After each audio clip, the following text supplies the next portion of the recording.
In Arkansas, investigators continue to look into one of the nation's worst cases of mass murder. Il Natale è considerato un periodo di pace, amore e famiglia, ma per la famiglia Simmons il Natale del 1987 si trasformò in un incubo. Questa è la tragica storia di Ronald James Simmons, un uomo che ha distrutto tutto ciò che aveva in uno dei crimini più orribili della storia americana. Ciao, io sono Rita e questo è Real Paracrime. Se siete nuovi qui, benvenuti. Il mio obiettivo è raccontare storie con rispetto per le vittime, esplorando le complessità di ogni caso, sia paranormale che di true crime, dando voce a vicende meno conosciute e ovviamente i miei contenuti non sono adatti a tutti. Quindi se trovate il video troppo pesante vi prego di uscire e grazie per la comprensione. Il caso di oggi si svolge in Arkansas, alla fine degli anni '80, ma per comprendere appieno la storia dobbiamo tornare indietro di 40 anni. Ronald James Simmons nacque il 15 luglio 1940 a Chicago, Illinois. Era figlio unico di Loretta e William Simmons. Una famiglia inizialmente felice e amorevole, tuttavia la serenità della famiglia fu interrotta quando Ronald aveva appena 2 anni. Suo padre morì improvvisamente a causa di un ictus. Questo evento segnò profondamente Loretta e Ronald, sia emotivamente che finanziariamente. La morte improvvisa di William lasciò Loretta sola a occuparsi del figlio e a gestire le difficoltà economiche, aggravate dalle spese per il funerale. Loretta trovò particolarmente difficile affrontare la vita senza il sostegno del marito, tanto che iniziò a soffrire di solitudine e depressione. Desiderando ardamente una figura maschile nella sua vita, sia per sé che per Ronald, Loretta iniziò a frequentare un uomo dell'esercito, William Griffin. I due si sposarono e Griffin divenne il patrigno di Ronald. Essendo molto piccolo, Ronald non avvertì grandi differenze tra il suo defunto padre e il nuovo patrigno. Tuttavia la carriera militare di Griffin portò la famiglia a trasferirsi spesso, privando Ronald di una stabilità sociale e relazionale. Ogni volta che iniziava a fare amicizia, un nuovo trasferimento lo costringeva a ricominciare da capo. Questa instabilità lo rese un bambino socialmente isolato e incapace di stringere legami duraturi. La solitudine si rifletteva anche a scuola, dove iniziò a mostrare segni di disagio, come comportamenti problematici e calo del rendimento scolastico. La mancanza di amici di un ambiente stabile lo portò a sentirsi sempre più emarginato. A 17 anni Ronald decise di abbandonare gli studi, convinto che avrebbe potuto costruirsi un futuro migliore nel mondo del lavoro. Seguendo l'esempio del patrigno, scelse una carriera militare, ma anziché nell'esercito optò per la marina. A 18 anni fu accettato e assegnato alla sua prima base, a Washington, dove incontrò Becky Olivari. Tra loro nacque una relazione che si intensificò rapidamente. Nel 1958 la coppia accolse il loro primo figlio, Ronald James Simmons Jr. Lo chiamiamo magari Ronald Jr. per evitare confusioni comunque con il padre.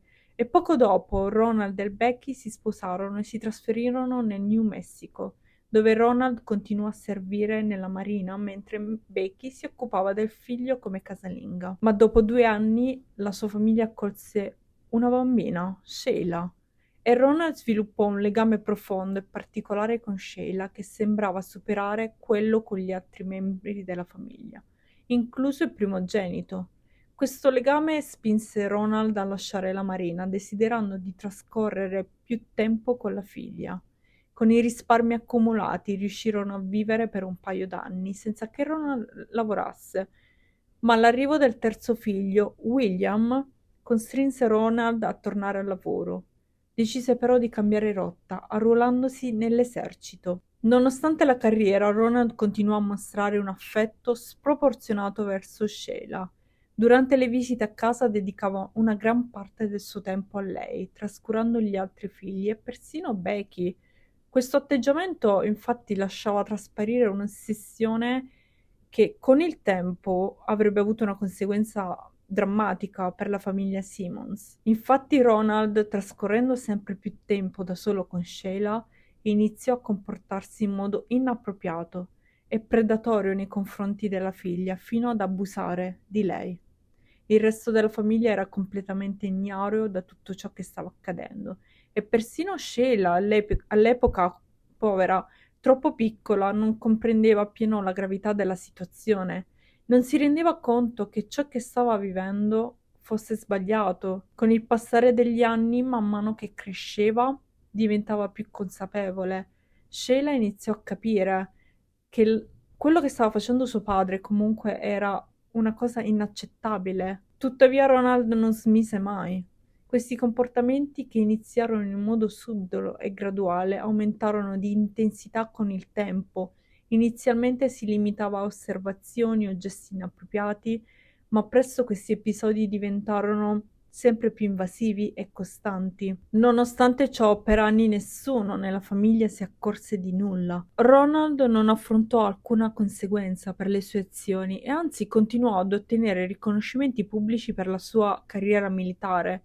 Veniva elogiato come un uomo coraggioso e rispettabile, mentre la sua vera natura rimaneva nascosta. Con il passare degli anni, Ronald e sua moglie Becky ebbero altri 4 figli, portando il totale a 7. Avevano 3 figli, di nome Loretta, Marianne e Becky Jr., oltre a un figlio chiamato Eddie, e fu intorno a questo periodo, quando Ronald aveva circa 39 anni, che decise di ritirarsi dall'esercito per dedicarsi alla vita familiare. Tornato nella sua città, la sua famiglia divenne presto riconoscibile nella comunità locale. 7 bambini che si spostavano sempre insieme, rendendoli così inconfondibili. Tuttavia, mentre la famiglia era nota per il numero dei figli, la reputazione di Ronald nella comunità cominciò a deteriorarsi. Gli abitanti del luogo lo descrivevano come un uomo rude, maleducato e spaventoso. Alcuni lo temevano per i suoi atteggiamenti inappropriati, verso le donne soprattutto, spesso consistenti in commenti volgari, comportamenti non rispettosi, che a volte coinvolgevano anche bambine. Sappiamo tutti quello che faceva sua figlia. Un episodio significativo avvenne quando una delle amiche d'infanzia di Sheila andò a casa loro dopo la scuola. L'amica notò subito qualcosa di inquietante. Ronald trascorreva molto tempo in una stanza buia e maleodorante, dove nessuno era autorizzato ad entrare. Quando scoprì che le 2 ragazze avevano osato avvicinarsi alla sua stanza, Ronald andò su tutte le furie, punendo non solo Sheila e la sua amica, ma anche gli altri figli, per dare comunque un esempio chiaro. Purtroppo su questa stanza io non ho trovato nulla, ragazzi, però mi sarebbe piaciuto capire cosa ci fosse in quella stanza, però non ho trovato nessuna fonte, purtroppo. Dopo quell'incidente, Ronald proibì ai suoi figli di invitare amici a casa e di frequentare le abitazioni degli altri. Questo isolò ulteriormente la famiglia, rendendoli quasi del tutto esclusi dalla vita sociale. Nonostante tutto, l'abuso di Ronald nei confronti di Sheila continuava inosservato. Tuttavia, nell'aprile del 1981 un evento cambiò le cose. Un vicino di casa, insospettito da un comportamento di Ronald, decise di contattare la polizia. Aveva comunque assistito a un momento inquietante in cui Ronald salutava Sheila con un gesto che superava di gran lunga ciò che sarebbe stato appropriato tra padre e figlia. Il vicino, disgustato e preoccupato, fece una segnalazione alle autorità, dando il via ad un'indagine. Le forze dell'ordine si trovarono davanti a un caso estremamente delicato. Era essenziale procedere con cautela per evitare che Ronald potesse reagire in un modo pericoloso, specialmente nei confronti di sua figlia. Il primo passo fu agire con discrezione per evitare che lui sospettasse qualcosa. Gli investigatori si recarono alla scuola di Sheila per informare insegnanti e consulenti delle accuse. Ovviamente gli insegnanti, dopo aver appreso la situazione, decisero di parlare direttamente con Sheila, che venne convocata in una stanza per un colloquio privato con un consulente. Sorprendentemente Sheila si mostrò molto aperta e raccontò tutto, rivelando persino, fate attenzione, di essere incinta del figlio di suo padre. La scuola immediatamente informò i servizi sociali, che arrivarono rapidamente per parlare con Sheila. La piccola Sheila descrisse in dettaglio gli abusi subiti per anni, segnando anche la prima volta in cui qualcuno offrì l'aiuto, no? La polizia quella stessa sera avviò comunque ufficialmente un'indagine contro Ronald Simmons. Tuttavia Ronald venne a sapere dell'inchiesta e reagì prontamente, tornò a casa e ordinò alla famiglia di preparare le valigie e annunciò che sarebbero comunque scappati. Ovviamente senza dire nulla. La mattina seguente la famiglia lasciò il New Mexico e si trasferì in Arkansas, dove cercarono di iniziare una nuova vita. Nonostante l'indagine fosse in corso, l'assenza di comunicazione tra le forze dell'ordine e dei due stati permise a Ronald di evitare conseguenze. La polizia del New Mexico, anziché contattare quella dell'Arkansas, abbandonò il caso, lasciando la famiglia Simmons libera di continuare la propria vita. Questo orrore consentì a Ronald di sfuggire non solo dalla giustizia, ma a continuare anche gli abusi su Sheila. E questo è davvero triste, ragazzi. La ragazza, la piccola Sheila, infatti, dopo diede alla luce una bambina, Sylvia Gail Simmons, che era a contempo sua figlia e il nipote. Per anni la famiglia Simmons visse spostandosi frequentemente in Arkansas. Ronald, sempre sospettoso, preferiva non stabilirsi troppo a lungo nello stesso luogo, temendo di essere scoperto. Dopo anni di questa vita instabile, Ronald decise che era giunto il momento di trovare una sistemazione permanente, un luogo isolato dove poter vivere senza interferenze esterne. Trovò la soluzione perfetta in un grande appezzamento di terra di circa 13 acri, situato sulla cima di una collina a 7 miglia dalla città più vicina. Questa posizione remota offriva tutto ciò che Ronald desiderava: isolamento, privacy e assenza di vicini che potessero testimoniare eventuali comportamenti sospettosi, no? Era convinto che lì nessuno avrebbe mai interferito con la sua vita, permettendogli di continuare a controllare la sua famiglia senza temere le conseguenze delle sue azioni. Quindi Ronald Simmons poteva continuare a farla franca con le sue azioni, ma la loro nuova situazione abitativa aveva un lato negativo evidente. Quel grande appezzamento di terra era letteralmente solo un pezzo di terreno. Non c'erano comunque edifici, case, bagni, impianti idraulici, acqua, corrente o elettricità. Vivevano come se fossero fuori dalla rete o dovettero imparare a sopravvivere in condizioni estremamente difficili. Uno dei primi compiti che Ronald impose fu quello di ordinare ai bambini di scavare una grande fossa biologica ai margini della proprietà, che sarebbe appunto diventata il loro bagno. Nel frattempo Ronald si occupò di creare una recinzione alta 3 metri attorno ai 13 acri di terreno. Questo serviva per isolare ancora di più la famiglia dal resto del mondo e impedire l'accesso agli estranei. Per quanto riguarda la loro sistemazione, il giorno stesso in cui acquistarono questo grandissimo terreno, comprarono comunque 2 vecchie roulotte un po' mal ridotte, un po' vecchie. Erano le più economiche che erano riusciti a trovare e le metterono una accanto all'altra. Quello divenne la loro casa. La vita della famiglia infatti peggiorò ulteriormente. Mentre prima, grazie al lavoro nell'esercito e nella marina, Ronald era in grado di garantire un minimo di stabilità economica. Ora la famiglia invece viveva in una povertà estrema. Per guadagnarsi da vivere, Ronald iniziò a svolgere piccoli lavori come tuttofare per chiunque avesse bisogno, ma con il tempo si creò una pessima reputazione. I clienti lo trovarono comunque rude, ignorante e soprattutto poco igienico. Non avendo accesso ad una doccia, l'odore di Ronald era insopportabile. Ben presto nessuno volle più assumerlo. Di conseguenza la famiglia cade in gravi difficoltà economiche e fu durante questo periodo che Ronald iniziò a diventare violento anche con sua moglie Becky. Nonostante gli anni di abusi perpetrati contro Sheila, non ci sono prove che avesse mai aggredito fisicamente Becky prima di allora, ma le cose comunque cambiarono drasticamente. Ronald divenne sempre più violento ed ad un certo punto Becky decise comunque di lasciarlo e andarsene. Lo lasciò da solo a prendersi cura di tutti e 7 i loro figli, ma tuttavia non riuscì a rimanere lontano a lungo. Tornò pochi giorni dopo, probabilmente per proteggere i suoi bambini, temendo che senza di lei le cose sarebbero comunque peggiorate. Becky continuò a lasciare Ronald per poi tornare tante altre volte. Negli anni successivi comunque era vittima di un ciclo di violenza e disperazione e ogni volta che tentava di allontanarsi c'era qualcosa che, non lo so, le spingeva a tornare.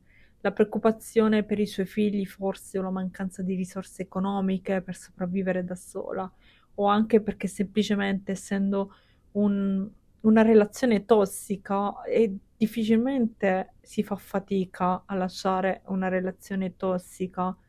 È davvero, davvero difficile. Mm, Ne esci, però so benissimo che poi si rientra facilmente perché si ha paura di essere comunque indipendenti, perché comunque in una relazione tossica si crea quella dipendenza che fa paura, cioè una dipendenza pericolosissima. Detto ciò, andiamo avanti con il caso, chiudiamo la parentesi. Però fate molta attenzione alle relazioni tossiche, voglio dirvi semplicemente questo. Nel frattempo, Sheila, ormai cresciuta, iniziò a costruirsi una propria vita. Si sposò con un uomo di nome Dennis McCanty, scusatemi, magari non lo pronuncio bene, con cui ebbe un figlio, Michael. Dennis fu un marito amorevole e paziente che accolse anche Sylvia, la figlia che Sheila aveva avuto dal padre.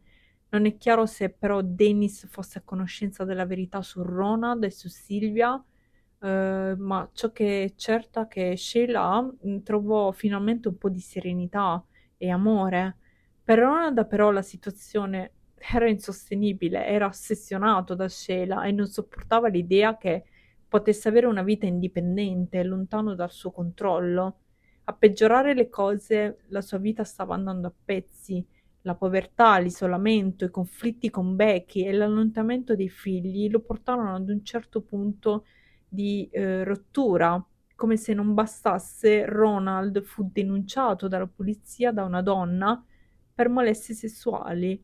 Sebbene questa accusa non portò a conseguenze legali gravi, gli fece perdere la licenza necessaria per svolgere i lavori di tuttofare, lasciandolo definitivamente senza alcuna fonte di reddito. Ronald stava attraversando un periodo molto difficile della sua vita, aveva perso il lavoro ed era quasi impossibile per lui trovarne un altro. Sebbene avesse ancora qualche possibilità, la situazione era comunque peggiorata ulteriormente quando smarrì la sua patente di guida, rendendogli impossibile spostarsi per cercare nuove opportunità. Sentiva che ogni aspetto della sua vita gli stesse crollando addosso, arrivando a credere che non ci fosse più motivo per continuare a vivere.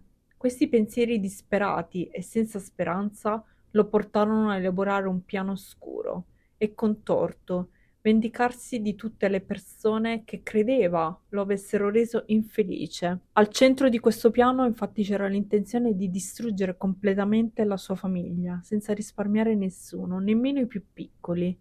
Infatti, con l'arrivo del Natale, Ronald decise che sarebbe stata l'occasione perfetta per attuare il suo piano, poiché tutta la famiglia si sarebbe riunita.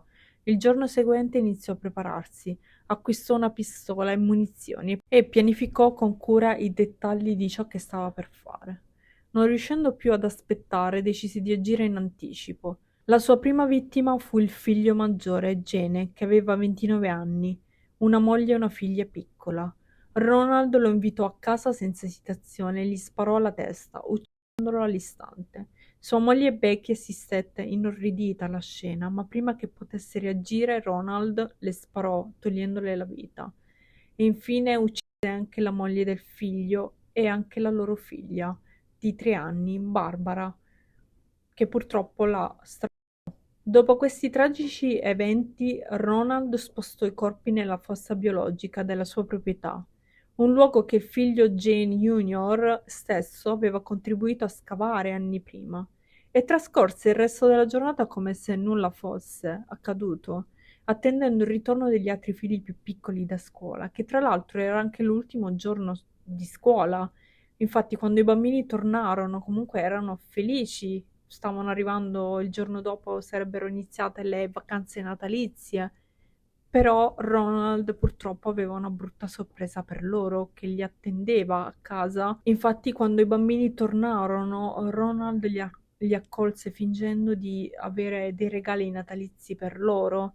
Li fece entrare uno alla volta nella casa mobile e li strappò uno dopo l'altro. Anche in questo caso trasportò i corpi nella stessa fossa biologica. Nei giorni successivi Ronald rimase nella sua proprietà, trascorrendo il Natale da solo. Il 26 dicembre decise di completare il suo piano, accogliendo gli altri familiari che si recavano da lui per le festività. Tra questi c'erano il figlio William, sua moglie e il loro bambino. Ancora una volta agì con estrema freddezza, uccidendo anche loro. Con l'aggiunta di altre vittime, il numero totale dei morti causati da Ronald James Simmons era ora di 10 e sembrava che non avesse intenzione di fermarsi. Dopo aver trascinato i corpi nella fossa biologica il più rapidamente possibile, si preparò ad accogliere un ospite speciale che aspettava con ansia, Sheila. Se vi ricordate, lui aveva un'ossessione con Sheila e nonostante fosse entusiasta di rivederla, non esitò a uccidere lei e suo marito, Dennis, appena entrarono nella casa mobile. Entrambi vennero colpiti mortalmente, senza nemmeno avere il tempo di reagire. Dopo di loro si accanì sui due figli di Sheila, Sylvia Gale, di soli 6 anni. Venne strangolata, il suo corpo fu lasciato nel barile dell'acqua piovana e il piccolo Michael, di meno di 2 anni, subì la stessa sorte. Rona immerse il suo corpo nell'acqua del barile, assicurandosi che entrambi i bambini fossero senza vita. Con queste azioni Ronald aveva sterminato l'intera sua famiglia, portando il totale delle vittime a 14. Successivamente iniziò a ripulire la scena, anche se il termine è improprio, i corpi vennero semplicemente spostati in luoghi meno visibili. I due bambini furono avvolti in teli di plastica e lasciati nel bagagliaio di 2 auto abbandonate su un sentiero vicino. Per quanto riguarda Sheila e Dennis, coprì i loro corpi con una tovaglia e un cappotto, mostrando segni di crescente disinteresse nella gestione dei cadaveri. Dopo aver sistemato sommariamente i corpi, Ronald si recò in città per ritirare dei regali di Natale che sua moglie Becky aveva ordinato per i figli. Questo gesto apparentemente senza senso era volto a evitare sospetti da parte del negozio. Con i regali in mano trascorse il resto della giornata in un bar bevendo per dimenticare. E dimenticare che cosa? Le sue azioni, ovviamente. E nei giorni successivi rimase nella casa mobile con i cadaveri di Sheila e Dennis ancora sul pavimento del soggiorno. Il 28 dicembre, spinto da un rinnovato desiderio di uccidere, decise di colpire altre persone. La sua prima tappa fu un Walmart, dove acquistò una nuova pistola e munizioni. Poi si diresse verso il suo primo bersaglio del giorno, Katie Kendrick, una donna che aveva respinto i suoi tentativi di approccio. Entrò nell'ufficio dove Katie lavorava, le sparò e lasciò il luogo senza colpire nessun altro. Così. La seconda destinazione fu Taylor Oil Company, dove sparò mortalmente a James Cheffin, un ex collega con cui aveva avuto dei dissapori. Anche il supervisore di James venne ferito, ma fortunatamente sopravvisse. Successivamente Ronald si diresse verso un supermercato, era il supermercato dove comunque aveva lavorato e se non sbaglio era stato licenziato, e aprì il fuoco così a caso, e 2 clienti vennero comunque feriti, ma entrambi sopravvissero. La sua ultima tappa fu un altro ex luogo di lavoro dove colpì Joyce Booth, una sua vecchia supervisore. Nonostante fosse stata gravemente ferita, Joyce riuscì miracolosamente a sopravvivere e dopo di questo, pensando che lei fosse morta, Ronald afferrò una delle sue colleghe di lavoro e puntandogli la pistola alla tempia, alla testa, gli chiese di chiamare comunque la polizia e che lui aveva fatto tutto ciò che doveva fare. Infatti la polizia venne chiamata e lui fu arrestato immediatamente. Quello che la polizia non sospettava ancora era che il 28 dicembre Ronald Jane Simmons avesse ucciso 14 membri della sua famiglia nei giorni precedenti. In quel momento tutto ciò che sapevamo era che Ronald aveva sparato a più persone, ma non avevano idea della portata totale dei suoi crimini. Quando lo interrogarono, lui confessa tranquillamente di aver ucciso tutte le 14 persone. In realtà il numero totale delle vittime sale a 16, includendo 2 persone uccise quel giorno. La maggior parte delle persone che aveva ferito era sopravvissuta, ma le prime 2 vittime di quel giorno persero la vita. Ciò che sconvolse maggiormente gli agenti di polizia non fu tanto la confessione di Ronald, ma la sua calma inquietante. Mentre parlava, era imperturbabile e indifferente mentre raccontava come avesse ucciso i suoi figli, strangolato i suoi nipoti e gettato i loro corpi in un pozzo biologico. La polizia, impressionata dalla sua freddezza, cominciò a sospettare che potesse soffrire di un disturbo mentale, pensando che se fosse stato sano di mente non avrebbe mostrato tale indifferenza. Per questo motivo Ronald venne subito visitato da diversi psichiatri, tuttavia tutti i professionisti giunsero alla stessa conclusione: non c'era nulla di anomalo nel suo comportamento, Ronald non era malato. Era semplicemente un assassino senza cuore per loro. Subito dopo le forze dell'ordine ottennero un mandato di perquisizione per la sua casa, dove trovarono 12 corpi, tra cui quello di Sheila e suo marito. L'odore proveniente dalla fossa biologica era insopportabile. Fu necessario più tempo per recuperare anche gli altri 2 corpi, quelli dei bambini, di Sylvia e Michael, che Ronald aveva nascosto in un'auto abbandonata. Dopo che tutti i corpi furono recuperati, furono sottoposti a autopsia. Durante le indagini emerse che Ronald non era particolarmente preciso nell'esecuzione degli omicidi. Molte delle vittime presentavano dai 5 ai 10 colpi di arma da fuoco, il che indicava che aveva dovuto fare diversi tentativi prima di ucciderle. Gli omicidi della sua famiglia e quelli commessi il 28 dicembre furono trattati come 2 indagini separate, con processi distinti. Nel corso del primo processo, legato alla serie di omicidi del 28 dicembre, Ronald fu dichiarato colpevole e condannato a morte. Tuttavia ciò che sorprende è che nonostante la condanna a morte gli furono anche inflitti 147 anni di prigione, che secondo me, a mio avviso, non serviva a niente, perché comunque era stato già condannato a morte. Non aveva senso. Durante questo secondo processo il pubblico ministero ha rivelato la relazione violenta che Ronald aveva avuto con sua figlia Sheila per tutta la vita, un fatto che ha colto Ronald completamente alla sprovvista. Non sapeva nemmeno che loro ne fossero a conoscenza, perché era riuscito a mantenere questo segreto così ben custodito. Non credo che nessuno avesse mai scoperto che Sheila avesse subito abusi, né che Sylvia fosse la figlia di Ronald. I procuratori hanno infatti scoperto tutto grazie all'autopsia e ai test del DNA, che hanno rivelato che Ronald era il padre di Sylvia. Non appena il pubblico ministero ha rivelato questa informazione in aula, Ronald è impazzito completamente, fuori controllo. Si è lanciato dall'altra parte del tavolo e ha cercato di aggredire il pubblico ministero, colpendolo in faccia. Poi ha cercato di raggiungere una guardia giurata, allungando la mano verso la pistola, che era nella tasca della guardia. Fortunatamente Ronald è stato bloccato prima che potesse prendere comunque la pistola. Solo Dio sa cosa sarebbe successo se fosse riuscito a prenderla. In ogni caso è stato placato, poi la sicurezza lo ha fatto alzare e lo ha riportato al suo posto, prima di continuare il processo come se nulla fosse accaduto. La giuria ha finito per ritenere Ronald Jane Simmons colpevole degli omicidi di tutti e 14 membri della sua famiglia.